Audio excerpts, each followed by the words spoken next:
authorities. And I'm going to talk about the way the U.S. system is designed, but it's important to understand that the whole world is designed the same way. It's very interconnected.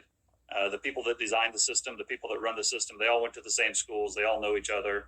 They all think the same way. So it's a very homogenous system.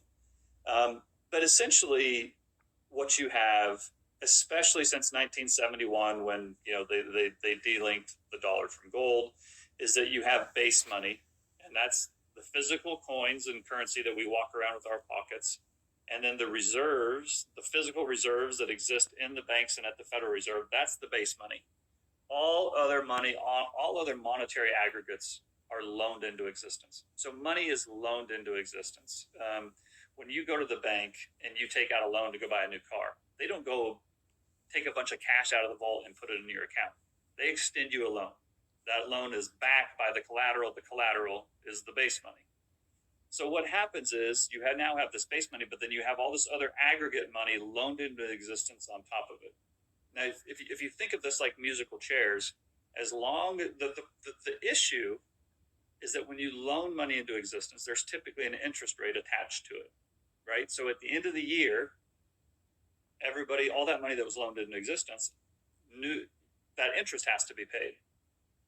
Well, if you already have all the money in the system, where does the new money to pay the interest come from?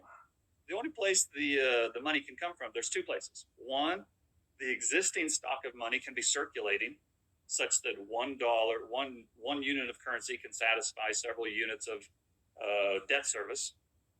Or if that doesn't happen, then the monetary authorities have to come in and put new money into the system to pay the interest. And that's, I've equated the system to a shark, where a shark has to swim. If it stops swimming, it sinks and it dies. So that's the way the monetary system is designed. As long as capital is circulating, it works great. Have taken out dollar debt. So it's not only the United States that owes dollar debt, the rest of the world owes dollar debt. And then but it's also important to understand that it's not necessarily that the U.S. loaned these other countries this money in dollars. This is other countries loaning to other countries, or other countries' banks loaning to other countries' corporations in dollars. If a French bank makes a loan to a Turkish manufacturer in dollars, that's a euro-dollar loan. The euro-dollar system dwarfs the U.S. dollar system. So dollars that exist outside the United States are called euro dollars. And this euro dollar system is much bigger and much more opaque than the U.S. domestic market system.